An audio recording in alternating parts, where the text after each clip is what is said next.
Yay Networks. 13 has been my lucky number for a while. Like, it's always a sign of good things to come for me. This is 13, a Taylor Swift fan podcast, breaking down every song, every Easter egg, every era, and every theory. Hosted by the biggest Swifties, Nick Adams, Anna Szabo, Amy Nichols, and Lacey G. Welcome to 13, a Taylor Swift fan podcast. I'm Nick Adams. I'm Anna. I'm Lacey G. And with us is Sah here. Yay, emergency episode. That's right. So what do you guys want to talk about? I can't really Not a lot going on at the moment. So I guess we have to start at the beginning. Beginning of this In week? the beginning. I think this is where it started for us all, because we've been in this purgatory of, do we start a new album? We're waiting to see what Taylor Swift does, because this whole year has been quite the surprise. And we were here recording on Saturday, just Saturday. How innocent and naive of us. We recorded a couple episodes, and I very confidently, Lacey G, I said, we can have a SwifTEA episode because there's nothing that will drop between now and then. Which is so funny. Like, that is like so famous last words. And we've gotten so many like just funny messages and comments from our listeners, the Lobsters, being like, thank you guys so much for starting Evermore, because that means we got TS12. Like, she's only doing this because you guys decided to do this. Like, in the lore of the podcast, it is just so funny because, Lacey, when you were like, yeah, nothing's going to happen between now and Tuesday. Like, absolutely not.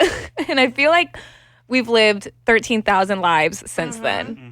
Because I thought something was happening every single day. Oh, and yeah. then the one time I don't, surprise, surprise. Guess That's what? so true. So all this chaos started ensuing on Monday. Yes. So, of course, what we're talking about is the wonderful news that Taylor Swift has announced her 12th studio album, The Life of a Showgirl, available October 3rd, which is not very long from now. Mm-hmm. And so there have been so many clues and hints, and this all just happened like really quickly. So we have to kind of take it back to the beginning. What happened, 48 hours ago that started making us think something's actually happening at this point? So this is funny because when you say, like, let's take this back to the beginning, I'm like, are we beginning of this week, beginning of this year, beginning of the Eras Tour? So let's go back. Let's go back to the beginning. Back to the beginning of this week at the very least. So on Monday, Taylor Nation posted a series of 12 photos. In all of these photos, Taylor was wearing orange. And they were all photos from the Eras Tour. So like the 1989 orange set, the Evermore orange outfit, the Man orange blazer, all of them were orange. And the caption said, thinking of when she said, see you next era, because that is what she had written on like the letter that she had at the front of the Eras Tour photo book, right? It said, see you next era. And the background image on that letter was the flaps, the like curtain. It was the lover. Things. Yeah, right at the beginning. For those listening, we're doing the hand motions of the doing the wave? No, you know what I'm talking about. Whatever those curtain, like the background dancers would wear as like their backpacks. You know Like what the I'm talking clamshell thing? Yes. Yes, that. So it was a picture of that. That was like the background where Taylor wrote, see you next era. 12 minutes before or after, I forget, 12 minutes before or after, New Heights had posted a teaser about having a special, they said, we have a very special guest this week. And every single time that New Heights releases their promo for a special guest, it's a silhouette.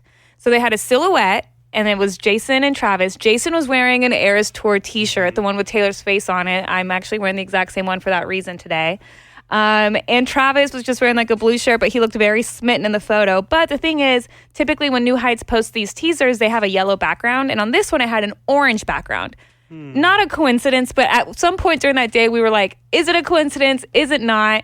Does this tie all together? And then we quickly learned yes. Because I believe it was later that night or the next day that they went ahead and they posted the teaser confirming that Taylor was going to be the guest on New Heights. Well, we also, sometime in there as well, Taylor Nation, the Taylor Swift store, started a countdown.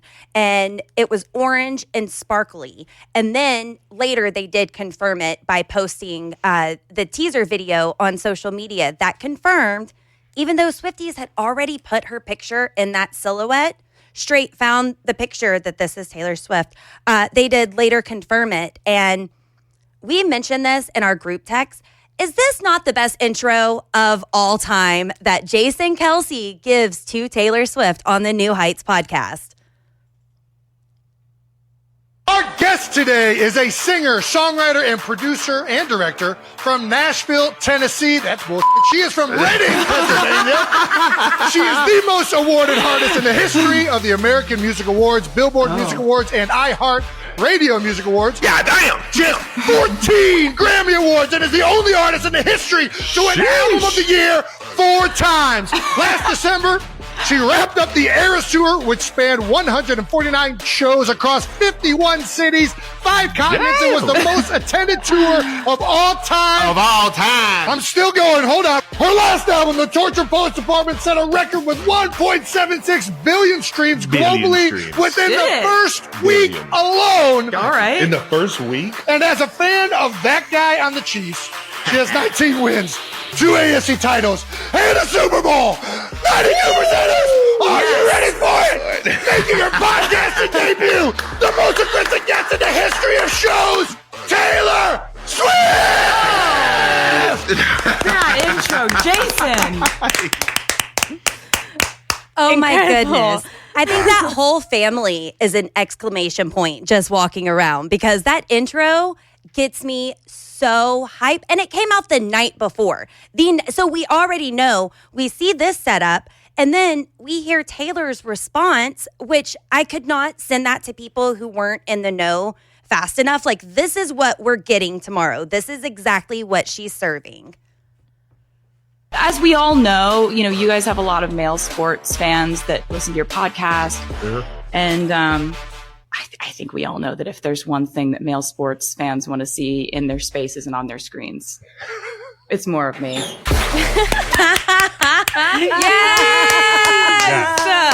Yes, I love it too because so that was one of the teaser clips, like you said, Lacey, and I'm pretty sure like the NFL posted it, like ESPN posted it, and it was like the most perfect like rage bait almost because when men were commenting on it, being like, "Oh my god, I'm such a good," or whatever.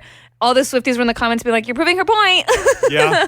But it was just like it was so hype. I feel like as we're recording this, it is Thursday at 11:13 a.m. Central Time. Just clocking in 11 what? 13 a.m. Central Time. Numerology. Clocking in. I have had straight adrenaline since Monday. Are you starting to crash? Not yet. I kind of was right before we started recording, but I do have my 4th cup of coffee from the day. But also, my day starts at 4:30 a.m. because of the morning show, so whatever. But anyway, I've had just like straight adrenaline. I cannot believe this, but yeah, leading up to it, also we started to see rumors about Max Martin and Shellback being involved with this project because before the podcast episode came out with New Heights. In Times Square, there was a Spotify billboard, Spotify QR code, and if you scanned it, it took you to a playlist. And all of the songs on the playlist were all songs that were produced by Max Martin and Shellback and Taylor Swift. So that's when we kind of started to get the idea of like, okay, this is going to be pop perfection. And that was this before or after? Because they released a teaser. New Heights released a teaser where they announced the name of the album, The Yes. Life of a Showgirl. Was this after that? I can't remember. It was. If I remember correctly, it was after because here in my notes I have it all like in the same thing where it says Max Martin and Shellback, and then also times that we had seen her leaning into the showgirl aesthetic, like the Bejeweled music video, the Lucky One, kind of like things like that. And I think the playlist, if I'm not wrong, it was called "And That's Showbiz Baby" or "And That's Showbiz for You," something like that. And baby, that's show business. Yes, for that. you.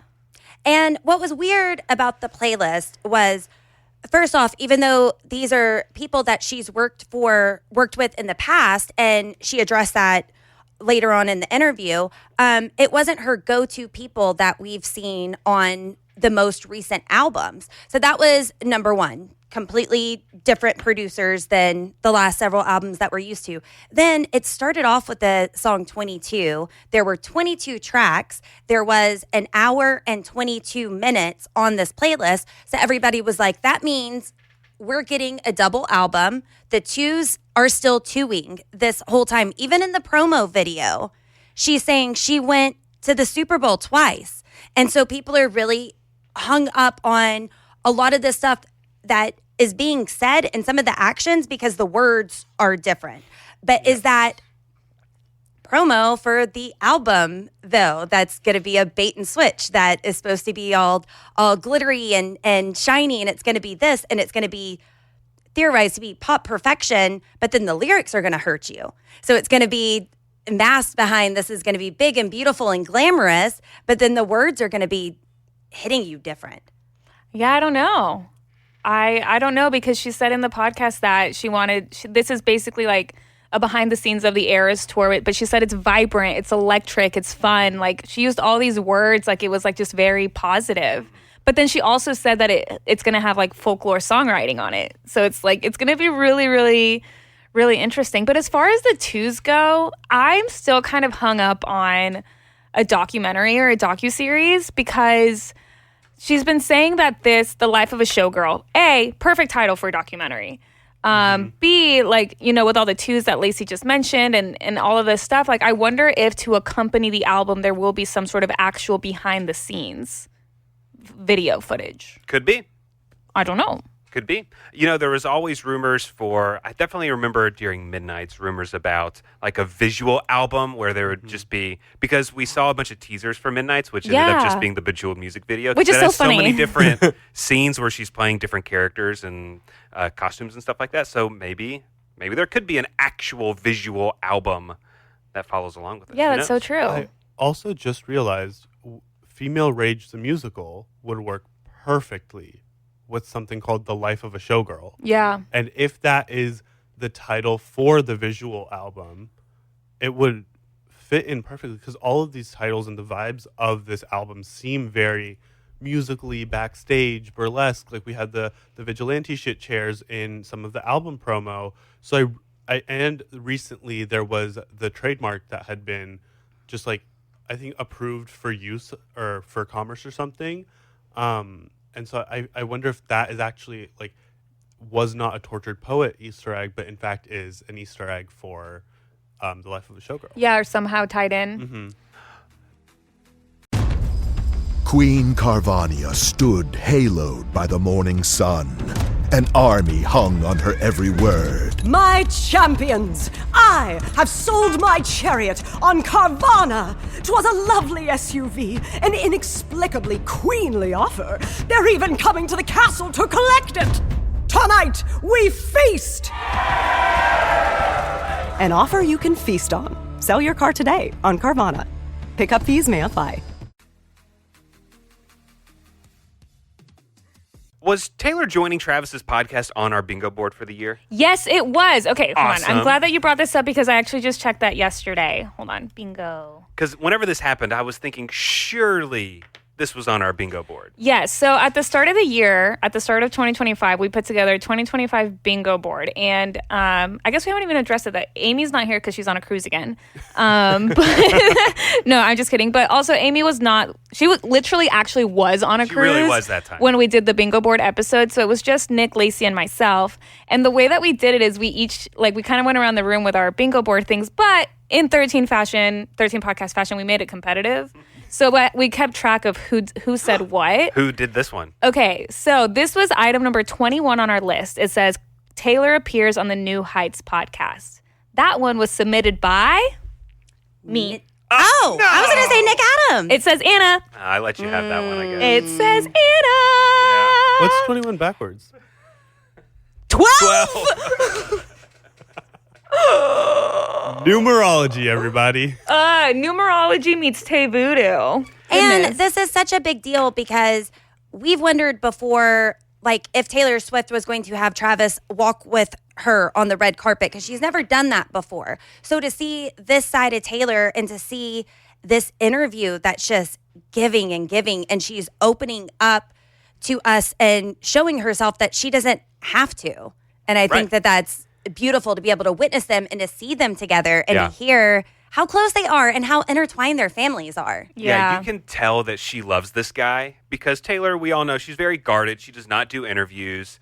And she was opening up quite a bit on things. She was, I mean, she did 2-hour-long podcast. Like that is a hours. long interview to have with your significant other and stuff. So clearly she cares about this guy, and the whole time they're just looking at each other the whole time, touching each other, giggling. You could see so much hand holding underneath the table. It was just they were just being so cute and sweet the entire time. The entire time, I loved it. I was truly like giggling, kicking my feet, like just watching her. I'm just so happy for her. It's just so, because like you said, she just hasn't done interviews in a long time, and it's just so comforting to me to know that she is doing so well. And another thing was also because when it was first announced that she was going to go on the New Heights podcast, our reaction was like so beyond excited, right? But that wasn't necessarily everyone's reactions. Like some people were kind of like, why would you go on a sports podcast to talk about your music? Like all this stuff. I was very much on board. I simply adore how Travis Kelce supports her. So yesterday, leading up to the episode, there was an article from Entertainment Tonight, which is one of the closest that we can get to actually like a source from Taylor. So it said a source told Entertainment Tonight that Taylor Swift wanted to announce the life of a showgirl to support Travis Kelce on his platform. They said she wanted to save the news of her album for his podcast as a way of supporting Travis and his platform, just as he's always championed her. Taylor feels completely at ease with Travis. They see each other as true partners in every sense. With Travis, Taylor can be her unfiltered self and never feels the need to put on a performance. She's excited for fans to see what she has in store on New Heights. And here's just a little clip of Travis and Taylor on the podcast being super cute, and Travis just talking about how much he loves Taylor Swift. I'd never just been so engulfed in the curiosity of who you were. Oh, that's really wonderful. I really one of the have. best things about that last statement is you didn't even know what the word engulf meant before, like you met Taylor. Like this is, you've broadened your horizons so much. We're the perfect. I'm telling you, it's so. She makes me so much better. So, Thank you for saying that. Thank you for saying that. And then, but it's like you see you on the stage and you see how crazy you can get an entire stadium going, and then I get you in a room and it's like I've known you forever. It's like it was just the easiest conversation I ever had, and it was just so much fun that it just knocked my socks off, from what they say. Knocked your socks off. Yeah. Thank you. I felt She the blew same me exact away, way and about you. I had never experienced something so mesmerizing on stage and then so real and so beautiful in person. And there were so many little I love yous, like throwaway I love yous in the conversation that kind of just got buried when they were talking, just off mic. I love you. And there were also times where you could tell that like he wanted to lean in for a kiss and like stopped himself. Or, there was a couple times there was an edit, a clear edit where it looked like he was going in for a smooch. Yeah. And then they just cut it. And it was almost like he was doing it by like second nature. Right. You know, like it's like they forgot that they were like recording. It's like that video of the YouTube Shorts Fortnite thing where she's just baking, he just like appears. Yeah. Oh my God. I'm just so cute. I think one of the cutest things that I heard, which Nick, you're absolutely right. This probably would have been edited out just because they were talking over each other. But what he said was so cute that I think it was important to be, and I didn't catch it the first time. Somebody else pointed it out. But they were talking about the re-recording process and who was insane enough to do that. And he's sitting here pointing this girl with all the vengeance. Yes, she is. And he said, they were saying, how many times will you re-release an album and fans are going to listen to it?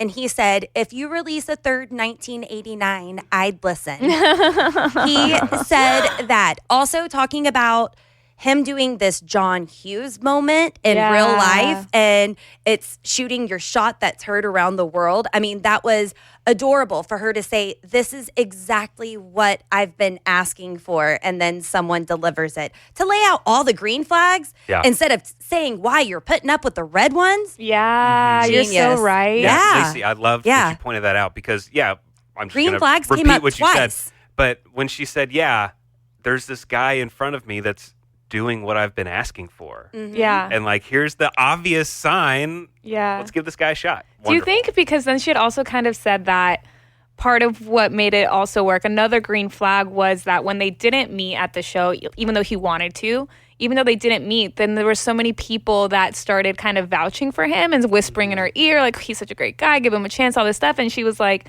you know, if all these people have nothing but good things to say, like, why not? It made me curious this morning on, I still think they would have, you know, it was meant to be. I think they would have had the beautiful relationship that they do. But I wonder how different it would have been if he did successfully meet her the night of the concert. Right. You know? It was so funny to me because Taylor revealed kind of something that I had been thinking a lot of us had thought about, because Travis has been saying, oh, I just didn't get to meet her. Did he reach out to her people at all? Like, No. did he actually try? And she said he didn't do any of that. He just assumed because he plays football in that stadium that he could get backstage because he knows the security guards and stuff like that. And she said he didn't like try at all. He just showed up and was just hope he could walk in, and that didn't work. He thought he could just be like, hi, I'm Travis Kelce. Yeah, my locker's right there. Can I? And they were like, nope.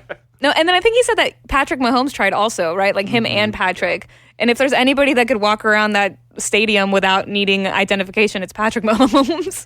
But I just, it makes me so happy. Here are some Reddit comments that I read that just kind of echoes what a lot of people are feeling today.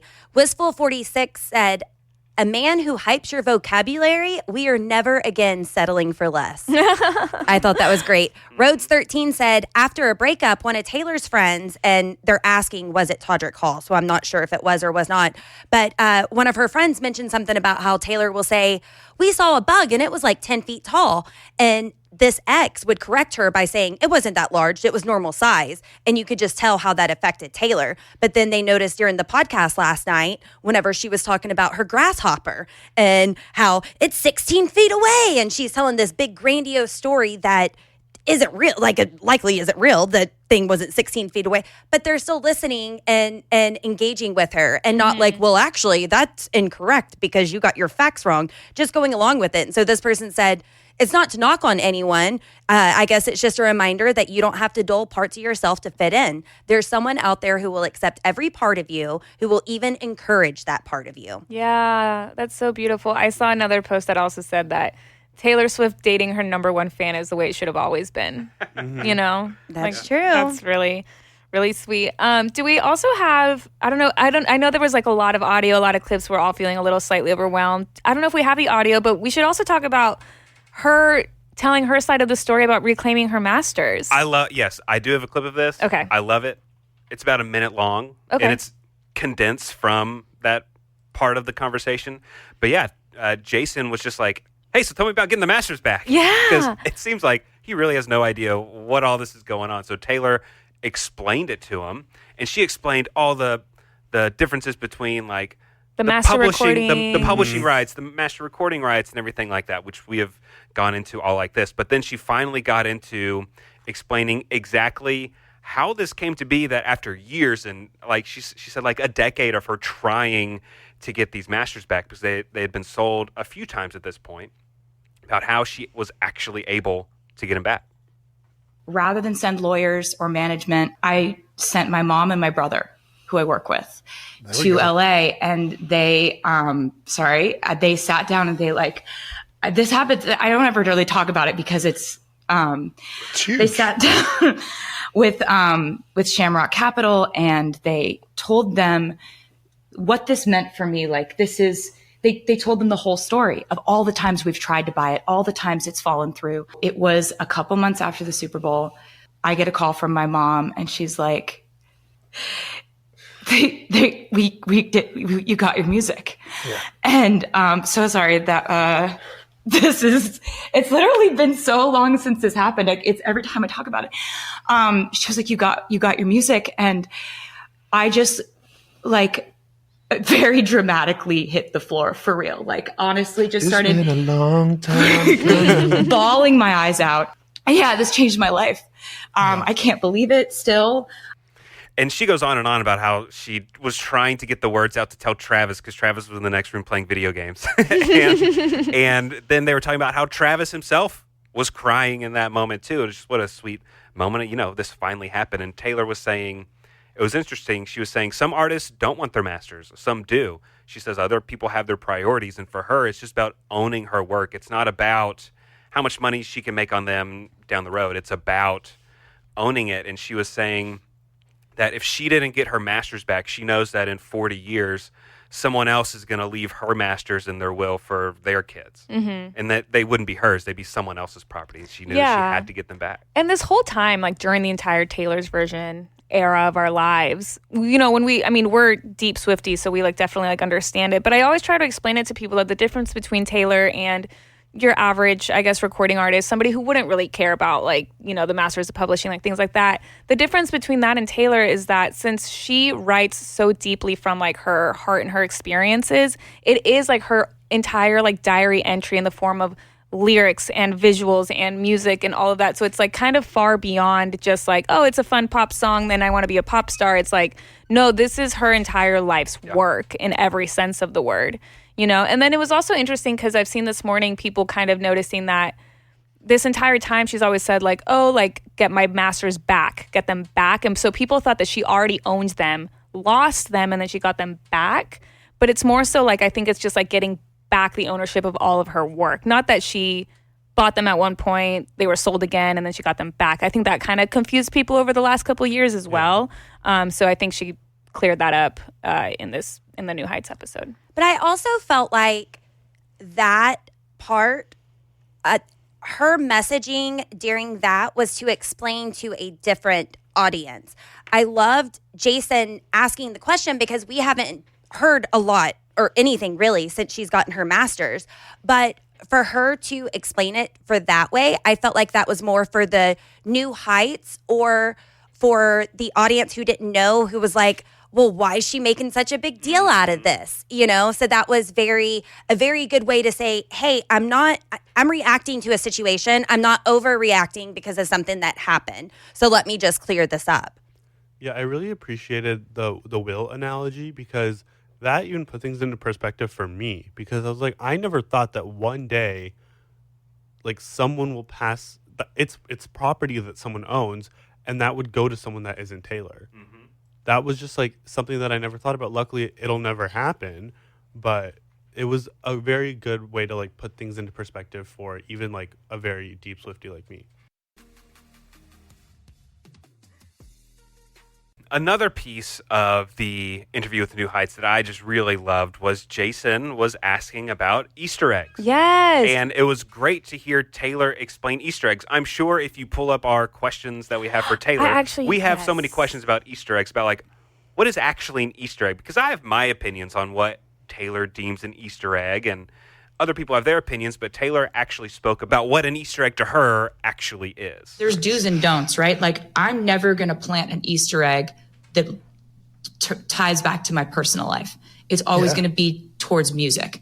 Something that you don't know I'm saying for a specific reason that you'll hear later, and you'll go back and be like, oh my God. Like, I think my favorite one of those was I was given an honorary doctorate from NYU, and I made the commencement speech, and I put so many lyrical Easter eggs in that speech that when the Midnights album came out after that, the fans were like, the whole speech was an Easter egg. Yeah. And that's, for me, that's really fun because they find it fun.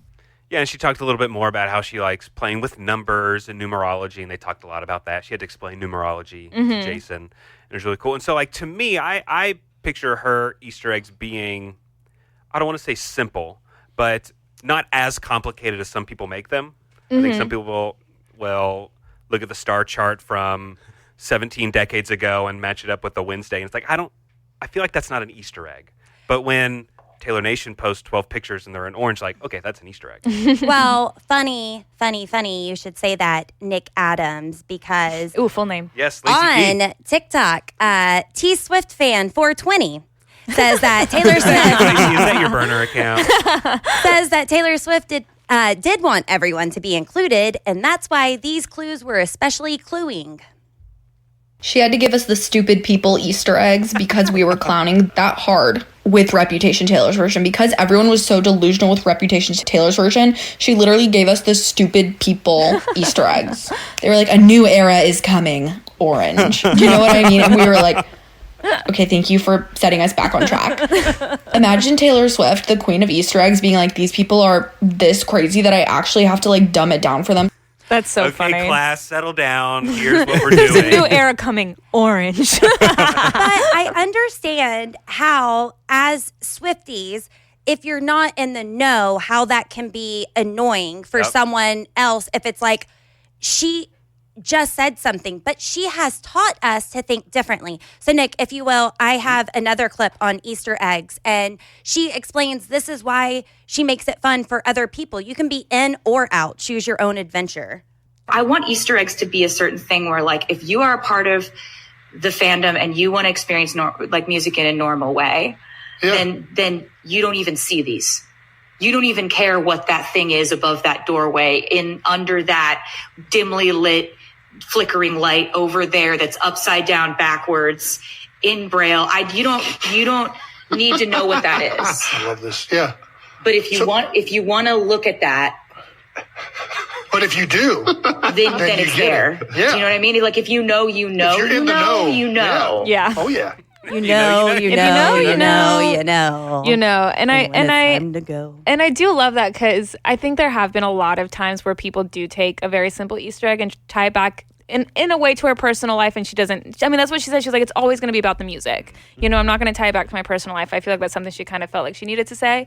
But while we're on the topic of Easter eggs, I feel like we need to have an important discussion about TS12, The Life of a Showgirl. Is it tied to the Karma album? The entire theory of all of this. Quick spark notes for anybody that is unfamiliar with the Karma album theory. And I feel like I have this like Karma album theory spark notes like memorized. I've done it so many times. Back in the day, back when Taylor Swift was recording her first few albums, when we were like Red 1989, she was very much on a calendar clock schedule. Every 2 years we got an album. Every 2 years we get an album. After 1989 wrapped up her tour, she started changing things. She changed her hair. She dyed her hair. It's all iconically known as Bleachella. She was changing her aesthetic to kind of be like 90s pop punk. And then we started to think like, okay, so she's working on something new. She's starting to tease something. But then the events of 2016 happened with Kanye and all of that. And then 3 years after 1989, so she broke the pattern. 3 years later, we got Reputation. So there is this long-running Karma album theory amongst Swifties that she was working on an album between 1989. After 1989, she scrapped it and wrote Reputation instead. And part of the things that feed into this is in the Look What You Made Me Do music video, where she has so many different versions of herself. There is a Taylor Swift, like at the end where they're all lined up. There is a Taylor that's in orange that we don't know. And there is an orange TS on the plane on the music video. And she had said that we wouldn't understand some of the Easter eggs in that music video for years. So for all these years, we've wondered about, okay, was she working on an album? We call it the long lost album, the Karma album. And we as fans gave it the color orange because there was that Taylor in that music video. That's kind of the Spark Notes version, though I do think we have an entire episode breaking down the actual like nitty gritty of it all. So with this album, with The Life of a Showgirl being orange themed, I've seen a lot of Easter eggs and things being tied back to the Karma album timeline and things like that. So what do you guys think? I think there are definitely elements of Karma somewhere throughout it. I also think that this was supposed to be TS11 and not Tortured Poets. And I think those both go hand in hand because since Reputation, she has not worked with Max Martin and Shellback until The Life of a Showgirl. Also, the same people did the Reputation cover shoot that did the Life of a Showgirl cover shoot. So I think there are a lot of parallels. And I think in some sense, this is her way of bringing the concept of karma to us in terms of like what I see in my head is in the Look What You Made Me Do music video where she's in that orange prison jumpsuit in the birdcage. Because if I'm not wrong, I feel like we've seen a little bit of birdcage imagery recently. And I feel like those two go hand in hand. And now we're seeing kind of in those like back in that like pop punk grunge kind of darker moody aesthetic. I don't know if that is all cohesive in terms of like it's just it happened to come back. I also know that sometimes she says like sometimes I'll think of an idea but I don't think it's right for this time, so I'll hold on to it, and maybe this is that same idea but now just in a different way. Yeah, that's what I was gonna say. Like I feel like this kind of entire time I've been thinking that, because in the episode, in the New Heights episode, she said this is the album I've always wanted to make. So part of me feels like maybe 1989 she did start working, because 1989 is our pop Bible, right? So maybe after that she was working on even more pop music, and then everything happened with Reputation, Lover, the pandemic, you know, Tortured Poets was like so cathartic for her, and she maybe now with the Eras tour being so sparkly and beautiful and showgirl-esque, she was like, now I can kind of go back to this idea that I had a decade ago, you know, and feed into that imagery that she already started laying the groundwork for in a way. So I do feel like it all ties together, and I was kind of hoping she would talk about that on the podcast, but I knew that the general public would be like, what? So I think that this is totally karma coded, that she is going to say things that she's always wanted to say, but she's purposely repackaging it because she keeps saying, I did this during the Eras tour. Right. I wrote this during the European leg. So she's trying to act like it's not, even if the songs didn't originally come from Karma, if it is the concept, if that's where she had the brainchild, because she makes it sound like this is a brand new idea, a brand new concept, but she's been hinting at it seemingly through Easter eggs since the Midnight's album. So, I mean, that's been years in the making that she's been doing this. For me, that's like my biggest theory with this album is that, and I saw this online, I don't remember exactly who said it, but they said all of Taylor's neutral colored albums are her unplanned ones. Reputation was black and white, Folklore was black and white, and The Tortured Poets was black and white. Interesting. And the rest of the albums have color. So I think this album is resetting the timeline for us, because a lot of Tortured Poets messaging was, I made this for me, for my emotions to be put onto paper, for her literally writing those diary entries. I think this was like, at the end of the Bejeweled music video, she's literally basically in the same like dripping chains outfit that she's in the cover shoot. And even the colors of the elevator buttons, I think 11 was like a dark reddish, kind of like the same vibe as this album. So I think she's been planning this since Midnight's, and this was supposed to be the follow-up, but everything that happened in the beginning of the Eras tour with the Joe breakup and like the Maddie Healy of it all, that threw a wrench in her plans, and now she's like returning to her original timeline. Yeah. And that's why she only has 12 songs on this, is what she's saying, because Tortured Poets was more, I need to get all of these cathartic thoughts out. Now she's thinking about what she wants to say, and she's packaging it perfectly. So people are saying this album's not going to be saturated with a double album with so many extra songs, but she's making an unskippable album that is going to reflect the Eras tour and is going to bring the joy of the Eras tour. My personal opinions on if I think this is going to be a Karma-related album, I don't really think so. I feel like ever since she had a song called Karma, I don't feed into all the theories about how this is 100% the lost album. She put out a song called Karma. I feel like there might be some elements of maybe what she was trying to get to. She hasn't explored this side of her or this exact sound. So maybe that's what that Lost Karma album may have been like a little bit. Yeah. But I don't think it's so karma coded. I think it's a color she hasn't used yet. It's orange. It's pretty. She likes it. It's sparkly. And I don't know. Since she's already had a song called Karma, I think she's probably done with the karma aspect. I think she's maybe moved on from that word especially. That's just my opinion.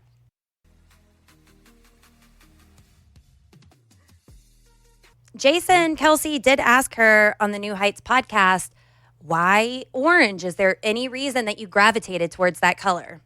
So what is the significance of the color orange? Why orange? I've just always liked it, Jason. It really So feels like, I don't know. Okay. It feels like kind of energetically how my life has felt. And this album is about what was going on behind the scenes in my inner life during this tour, which was so exuberant and electric and vibrant. And, you know, one of the things about this record is like, it's a record I made with my mentor, Max Martin, and Shellback. And the three of us have made some of my favorite songs that I've ever done before. It felt like catching lightning in a bottle, honestly. Yeah. We hadn't worked together in like 7 or 8 years. It just comes from like the most infectiously joyful, wild, dramatic place I was in my life. Yeah. And so that effervescence has come through on this record. And like, as you said, bangers. And we were just like, there's no other songs coming. It's not like with Torture Poets Department, I was like, here's a data dump of everything I've thought, felt, There's a lot of songs on that one. in 2 or 3 years. Here's 31 songs. This is 12. There's not a 13th. There's not a 4th. There's not other ones coming. This is the record I've been wanting to make for a very long time. Yay! So I think to me, like in that clip just now, like she's not talking about, I don't know, in my mind, karma has a lot of vibes of like retribution and getting back at people, and you'll get what's coming to you. I think she's moved past that. Oh, because I think she's happy, excited. She's in a new phase in her life, and so that's where we're headed. I see what you're saying.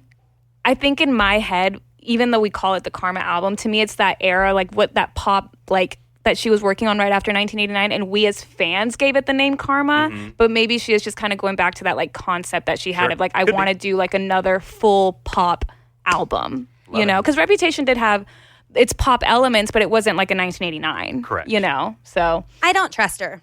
I love her. I do not trust her. And this is why sometimes it's difficult as a SwifTEA, because it's like, I just watched the interview. I just heard her say, no, listen to me. But for her to say, oh, there's nothing about orange. I just like that. Like, that's so cut and dry. And we know that she's joking at that point. Plus, all the sourdough talk. I mean, I was into it. I was into the puns. But I'm like, are we talking about sourdough, or is this over my head? And I've seen during the interview, whenever they were talking about the sourdough the whole time. No, I know what you're talking about when you were talking about sourdough, but why do you think it was over your head? Because I was like, are we talking about sourdough, or is this more to this conversation? See, I think they were just talking about sourdough. Me too. I don't think that's a Easter egg she's trying to hide from you. I think she was just she had some time on her hands. Or she's gonna do sourdough. It's her current hyperfixation. Yeah. Or the two is she's coming out with a secret sourdough line. It could happen. Do we need to start 13.5 a sourdough fan podcast? Well, was there anything music related that came from the sourdough talk? She was talking about the different variants of sourdough that she's been playing around with that matched all the and I mean, it was just, it went on for a little too long. I loved it if we are just talking about bread. But I'm like, I don't know if she's being serious or not, or if she's laying out more Easter eggs. Let's circle back to some of the Easter eggs that she's done before that we're just now realizing. She finished the Eras tour on 12/8. Well, then flip that around. 8/12 is whenever we're getting her 12th studio album. The first triple mashup that she played was Getaway Car August, Other Side of the Door. Literally going to the other side of this door is the new album. She wore the cute plaid in London. 8/12, right in front of a fire escape, which now they're using the fire heart emoji. It still had like 8/12 or 8/16 or something. And she's been egging this for at least a year, including she talked about whenever she met up with Max Martin and did that Max Martin melody for a surprise song night one night. She's been in, if this is coming from superstar Taylor's perspective, then it's that second or third Taylor in the Anti-Hero music video. She talked about being a sports analysis in 16 months, which 16 months from now is her birthday in 2026, 12/13/2026. Then just some weird things she said. Travis, whenever he was talking about he was afraid he was going to drop the baby whenever he was carrying her on the Eras tour, she said, "You could throw me over a mountain." What does that mean? And who says that? That's very intentional. I didn't pick this up, but someone said that she said musical. She specifically said something about musical, and they were like, ding, ding, ding, is she hinting at a musical? Gelsenkirchen, they said that 3 times. Is that significant, or were they really just trying to, this is what this girl makes me think. She said, I like pop music and Pop Tarts. What does that mean? That was a shout out to us. What does that mean? Yeah. Yeah. So it's hard. it's just hard to believe. She's talking about October 3rd is whenever they're releasing the new album. She said that is a good week, a good month to release an album for the Opal Birthstones. Think about the manifest that she's had before in the past, where she's given us a schedule and then didn't stick to the schedule. We are now officially 3 years in advance from what she has been Easter egging 3 years ago. And we're just now getting to see it come out to fruition right now. So are we taking everything for face value? Does she have more tricks up her sleeve? We're talking about the life of a showgirl here. Mm-hmm. I do think that there's more surprises in store. Like, it's currently August and the album comes out in October. She said no track 13, no track 14, anything like that. But I do think there's still going to be surprises. I think that we're still going to get, a few things here and there leading up to the album. I don't think this was the only promo she's doing for an album that comes out in 2 or 3 months. You know what I mean? Lyric.ology on TikTok is more on the sus about this album rollout, just simply because of the topic of the album. The showgirl's greatest trick is letting you think you've seen it all. He makes you think you've seen behind the curtains, but she's the one pulling the strings. She's the only one who knows how the trick really works. Audience sees the performance. She keeps the truth for herself. And wouldn't you? Because the greatest trick is the one she never shows. And the truth was never part of the act. Ooh. Which is just honestly the truth. We're seeing what she's allowing us to see. Do I think this whole thing? No, I don't think it's fake. I think that the interview that we saw was genuine. Does that not mean that there could be Easter eggs and clues dribbled in there? Yeah. Does it mean that there has to be? No, but that also means they were talking about sourdough for like 6 minutes. If that is in fact true. I do think that I'm sure there's hints and Easter eggs and things that in this interview that we will find out later, much like the commencement speech. But I also think that since she was with Travis and Jason, there were times where they just kind of were being their silly selves. Mm-hmm. You know what I mean? Like sometimes when we do interviews, we get carried away on a random topic that it's like, okay, let's circle back to, whatever. And I feel like when they were having that sourdough conversation, since she is so hyper fixated on it currently, it's like her current favorite hobby to do. Like all her friends have been posting pictures of the sourdough that she's been making for them. Maybe she honestly just got really passionate for a second and Travis and Jason just wanted to feed into it. No pun intended. But I don't know. But also maybe we'll look back on it 3 years from now and be like, oh my God, It was there. It was right in front of our faces the whole time. Because, that's what she said that she likes about Easter eggs. I do love that Taylor Swift is never above making fun of herself or the past or just taking a subtle jab at somebody. I started laughing so hard during their conversation about X and how Travis Kelce used to act on Twitter and how he was like, oh, well, now that there's autocorrect, maybe I'll join Twitter again, talking about him misspelling squirrels back in the day. Oh, yeah. Just so funny. But I also loved how Taylor casually pointed out that her live band sounds so good because they were on every single re-record and then did it every night, that they sounded that flawless because that's how good they are, which was just a little gentle circle middle finger back to Dave Grohl talking about the Errors tour last year, saying that her band wasn't performing live. I love that. I mean, that's what I took. I don't know if that's what but just to casually throw it out there that, yep, they are still performing live, and that's why they sound so good. Also, while we are on the topic of Easter eggs adjacent, Lacey, I think we might have seen one in person, you and I. Because we were at the Eras Tour New Orleans night 2 when the surprise song guest was Sabrina Carpenter.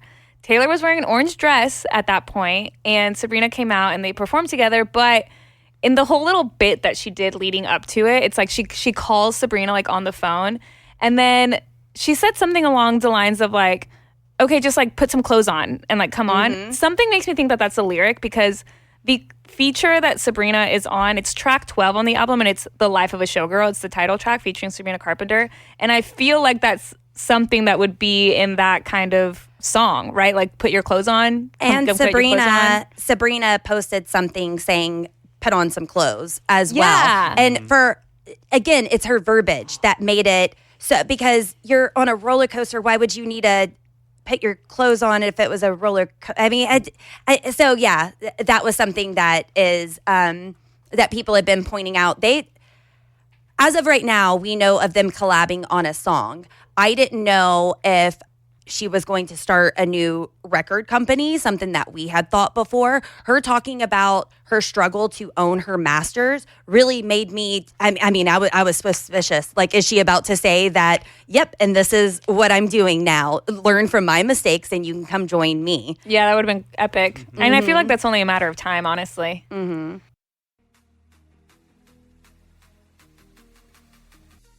So something we haven't talked about is the track list. Mm-hmm. We've talked about how there's 12 songs. Well, what are the names of the songs? And I want to see, after I tell you the names of the songs, if there's any that stick out to you. Because there's one that sticks out to me that I know is going to be my favorite. Ooh. I already know it. Okay. I think I could guess it. I'm going to predict my favorite as well. Okay, so here's the track list. 12 tracks. The Fate of Ophelia, Elizabeth Taylor, Opalite, Father Figure.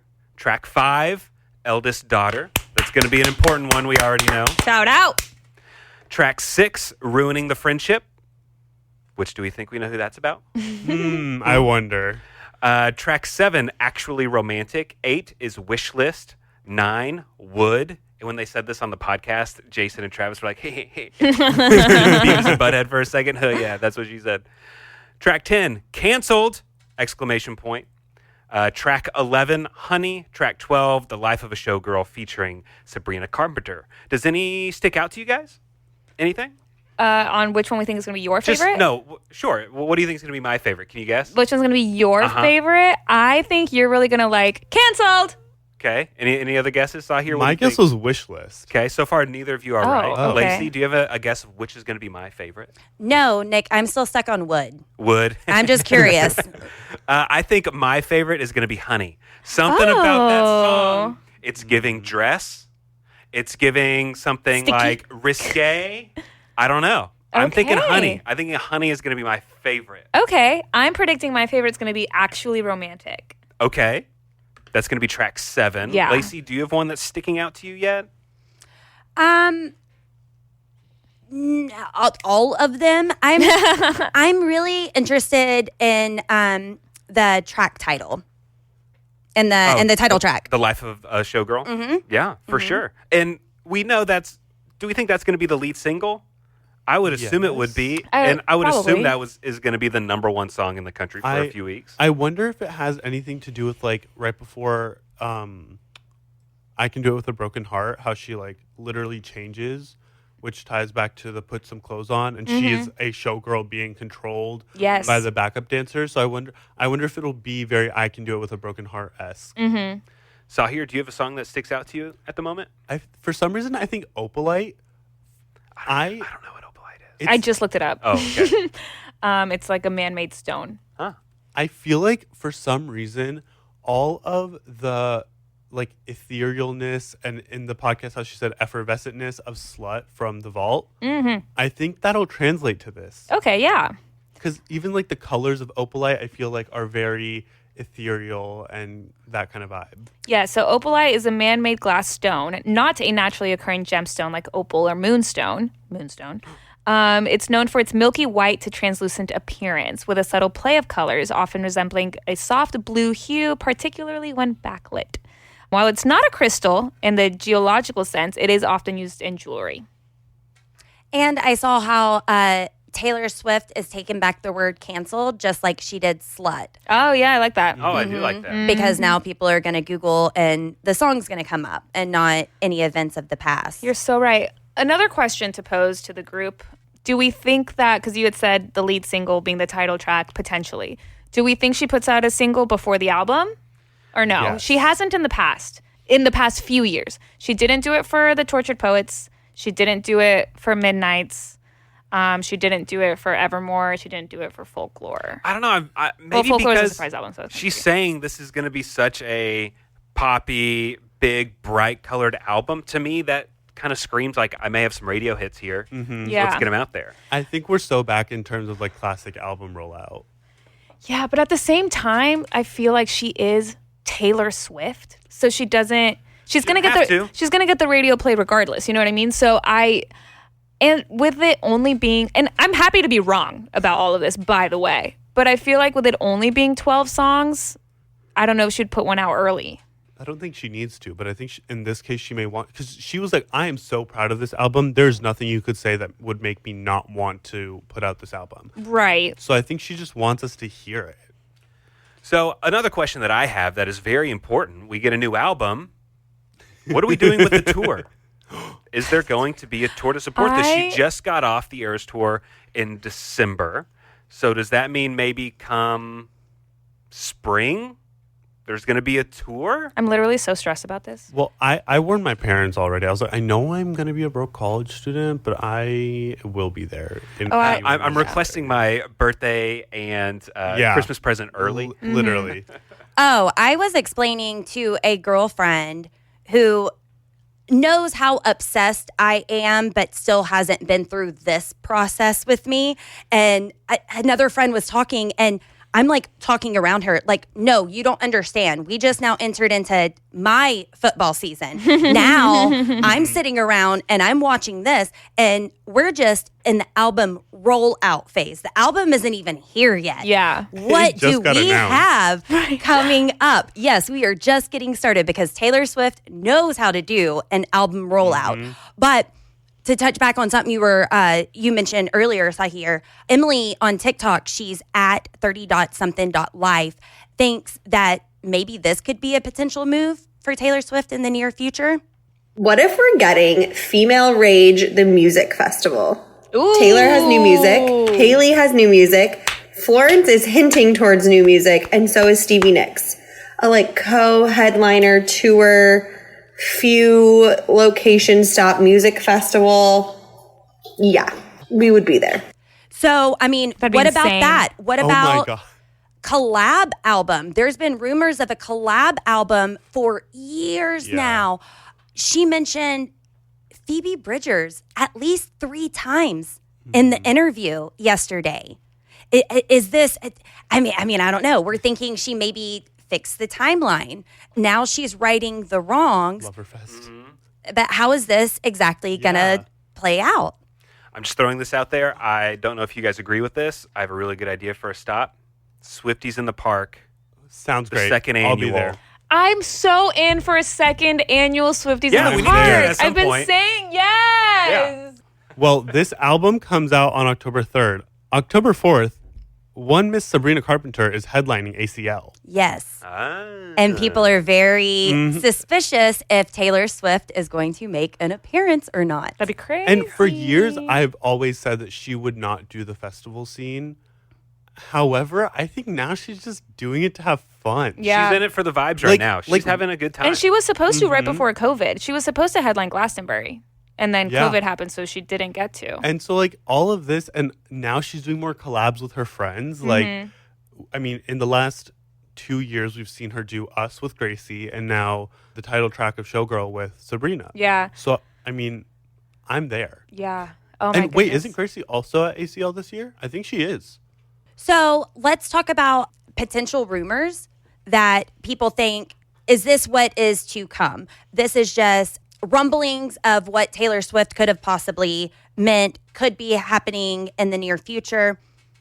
People wonder if this is setting her up to do the Super Bowl. She said before she's not going to do the Super Bowl until she got so many albums underneath her belt. Well, now she's becoming a part of the league. Maybe it's time for her to join forces next year, which is a big Super Bowl. I want to say it's 70, maybe. I might be wrong on that. Other people are speculating, life of a showgirl, is this going to lead up to a Vegas residency? She's in a happy phase of her life. Maybe she doesn't want to be out touring all the time. Maybe she wants to sit here and have a home life and you can come to her. Is that something that would set up? People were wondering, life of a showgirl, is there going to be a death of a showgirl? Yeah, I They saw were that. thinking for the second album drop that this would be what was produced by Aaron Dresner and Jack Antonoff, that would be a secret job. But now she's saying, no, that's not the case. This is all the music that you're going to get. So those are just some of the theories that I've seen around. Now, to circle back to us, some people in our fandom are kind of worried about what this new album means for our 13 podcast weekly breakdowns, because right now we're in the middle of Evermore. But this one lobster says, speak not, tired wacky wench, because there could be a show of hands that we're not revealing just yet. Hi, 13 Podcast. My name's Nikki. I just wanted to let you guys know that in the next coming weeks or so, if we get an orange glittery background on one of your podcast Instagram pictures with a certain cutout of a certain superstar, none of us are going to be mad if you have to stop doing Evermore. Love you guys. Bye. We would never. Hey, the door has been open for Taylor doing podcasts. So The invite's always there, Taylor. I did think about it though, like if we were to ever get some sort of message that was like, hey, Taylor would like to go on your podcast, like I genuinely think I would have to be sent into some sort of like care situation. If we did get that email, would we pretend like we have a secretary or something? Be like, okay, we'll get with the host to see if they have time. 100%. I'll do it. I'll hear your volunteer. Okay. I'll do it. I think about that possibility every now and then, and I just like get so overwhelmed thinking about it. I think the next one she's going to be on, if she does go on anymore, is Jake Shane's, and I really want that for him. Selena just did that one. Yeah, I think he's getting. Of course, Selena Gomez is a huge star in her own right. However, he is one step closer, and I really, if it's not 13, I want it to be. I do adore him. I love him so much.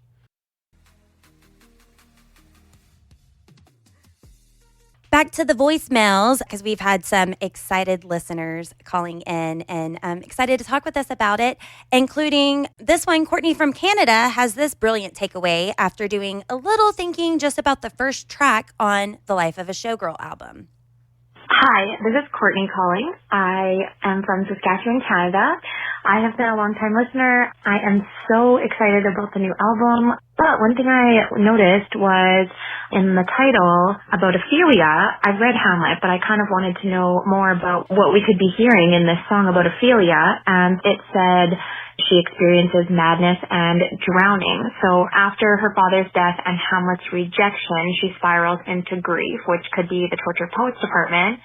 And then it says sings fragmented songs, which like seems very tortured poets, or even like the surprise song section in the Eras tour. And then she drowns in a stream, which right after the surprise song section, she dives into the water before she goes into the Midnight era. Anyways, I have been wanting to call for a really long time, but I was too nervous. So here I am. I love listening to you guys, and I can't wait to hear more. So she was too intimidated to call in, and then called in with a brilliant takeaway. A great take. Absolutely. That I've never put together. I mean, granted, we're still reeling and still trying to put everything together, but we just gloss over the dive into Midnights. I'm going to have to read Hamlet. I got a month, right? A little over a month. Yeah. And also speaking of Hamlet, yes, because the first track is The Fate of Ophelia. And something that Taylor kept saying several times throughout the New Heights podcast was the number 47. During Jason's intro, she was like, oh my God, he just went on for like 47 seconds. And then she mentioned it again in some other way. Smart Swifties found out that in Hamlet, Ophelia dies during Act 4, Scene 7. Interesting. What? Yeah. So here's like facepalm. He goes, what? Maybe it was in our group chat where we were talking about this 47, and someone had mentioned that they had seen that the amount of seconds on average she was shown on TV during NFL games. Yes. So maybe they're that was highlighting that. That as was a the little average middle time finger, too. Kinda. Yeah, for sure. Also, some of our listeners were messaging us because Taylor did kind of answer some of the questions that we've had on our running list of questions. Okay, what were they?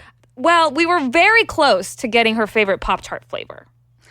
We were close, right? Because Pop-Tarts came up and like it was so close.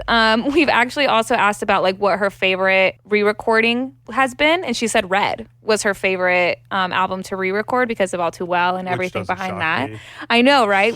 That's her favorite child for sure. I was looking back at our questions. We also had, is there a Karma album? Which is funny. That's one of like the very, very early questions. But then we also have a question in here kind of around the middle. It says, are you and Travis actually dating? I think the answer to that is yes. Yes. But it it was just so fun. I feel like I'm just on such a SwifTEA high. I have the SwifTEA zoomies. And then I think another highlight for me throughout the entire podcast was every time Taylor would use a big word, Travis would just be like, oh, she's so hot when she uses big words. I know. And she was like, you're so handsome, when he didn't understand one of the words that she said. But I do think that Travis is a very smart guy. And she was even saying, she was like, you're pretending. She was like, you're pretending to not know things, but I know you know things, you know? But I think it was just so sweet to see him just like absolutely let her shine. The Sam Bankson on TikTok reiterated the same thing that you said, Anna, and just realizes what truly a blessing this interview is giving us. Can we just talk about how we basically got a whole new testament of the Taylor Swift Bible tonight? Like, on a random Wednesday, we got sacred texts. We got 2 hours of casual conversation with the queen herself. We got bread puns. I am using loafing himless bread for the rest of my life. Yeah. I changed my Instagram bio because the album is The Life of a Showgirl, and I changed it to The Life of a Morning Showgirl because I'm on a morning show. Love it. Funny. I know. Funny. I just can't believe it. Do you guys want to hear some comments from our listeners? Let's hear it. So earlier this morning, I posted on our Instagram at the 13 podcast, just asking for, vibes, reactions, thoughts to the album, because I thought it'd be fun to incorporate some of our listeners. We get our voicemails, but also digitally.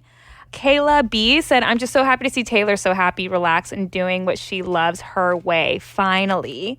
Stephanie E. Mitchell said, best night we've had since the Eras tour. It was magic. Izzy, who, by the way, got reposted on Taylor Nation last night. Did you guys see that? Did he? Yes. Wow. Yes. I actually have something from our good friend, and Taylor Swift has the life of a showgirl, and that caused a lobster to get thrust into the limelight as well. To the voicemail we go. You guys, it's Izzy, your bestie. I'm crashing out. Taylor Nation just reposted me on their story for the post for The Life of a Showgirl. I gagged. I just wanted to share the news and just oh my god. Okay, love you guys. Bye. Oh, I love that. my God. I love everything about it because Izzy has been a fan for a very, very long time. So to see him on Taylor Nation's Instagram was insane. But I also feel so loved in a way that when that happened, he called us. Like, his reaction was to call us. Like, that's incredible. That I love that so much, Izzy. We are so, so, so happy for you. Also, the only appropriate reaction to getting posted on Taylor Nation. Yeah, exactly. Is to call our voicemail, which the phone number is what? 689-214-1313? Yeah, let's go. Wow, let's good. go. Okay, a few other comments. Kelsey Reiner 12 said, after I watched the podcast, I said that was one of the biggest treats of my life. Cables 07 said, I'm loving the moody artwork for this. I think it's fascinating that the Reputation photographers worked on this. BMBLB said, I'm feeling like based on the covers alone, it's Reputation's sister album, and that makes me, a Reputation girly and a theater kid, very happy. NX Van said, I'm still processing the podcast and basking in all the happiness, candidness, and sweetness of it all. Also, claps for Jason for all the great questions. Got way more than we expected. There were times that I was watching it because my husband Ryan watched it with me, which was like just so precious. And there was, I think it was when Jason asked, like, what was your favorite album to re-record? I was like, great question. Yeah. Excellent question. He had an excellent balance of being Travis's brother and being happy for them and knowing them on a personal level, but also remembering that he's here to do an interview. Mm-hmm.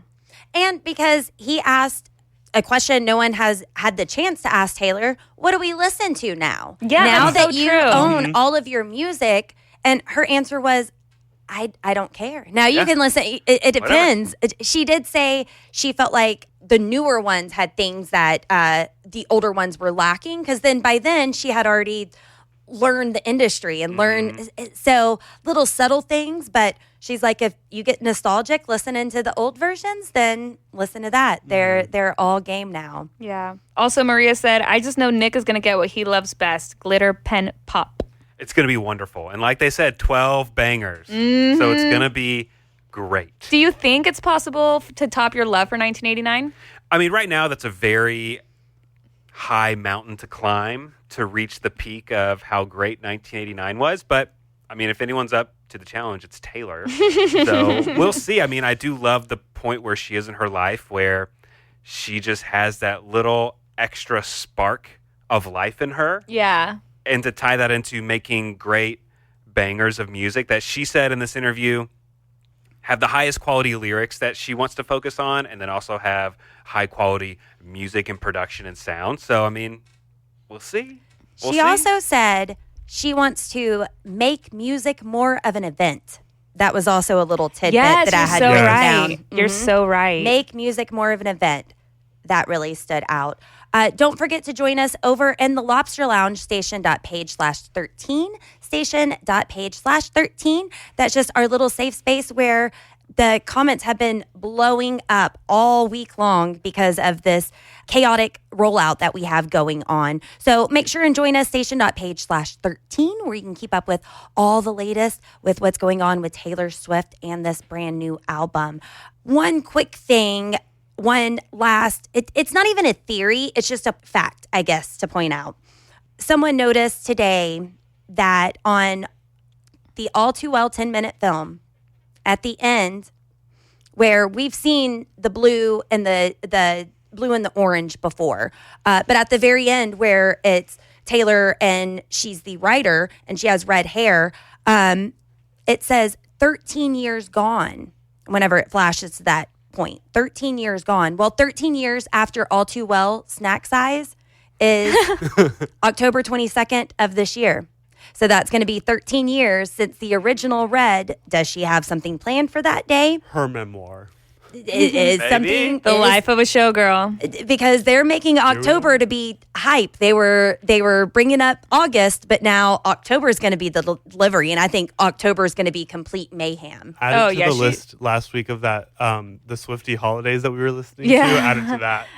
Added to that. Yeah, she definitely has more up her sleeve. So it's, as always, a great time to be a SwifTEA. Any final thoughts? Yes. This is just like so exciting. This is like the absolute best. I cannot wait for the moment I crash out. I've had the SwifTEA Zoomies, I think, since Monday. You already have. I think I'm a little delirious. Sorry, Sahir, what were you saying? I've had the SwifTEA Zoomies all week, and I just can't think about anything but that. Literally, this Saturday, I'm going to a Taylor Swift x Sabrina cycling class. Let's go. And this was before they announced anything. And I'm just like, everything is coming up, Taylor. And I'm so happy. Yeah, beyond.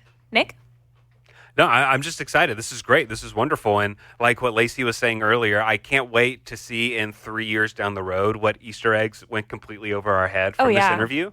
And what we thought were Easter eggs, just like how we dissected the Colbert Report interview. Or the wow, late night show throwback, interview. yeah. And you're like, oh, the pizza means something. Like, I don't think it did. Or if it did, it fell apart. I'm interested to see how this ages. Yeah. So it'd be cool.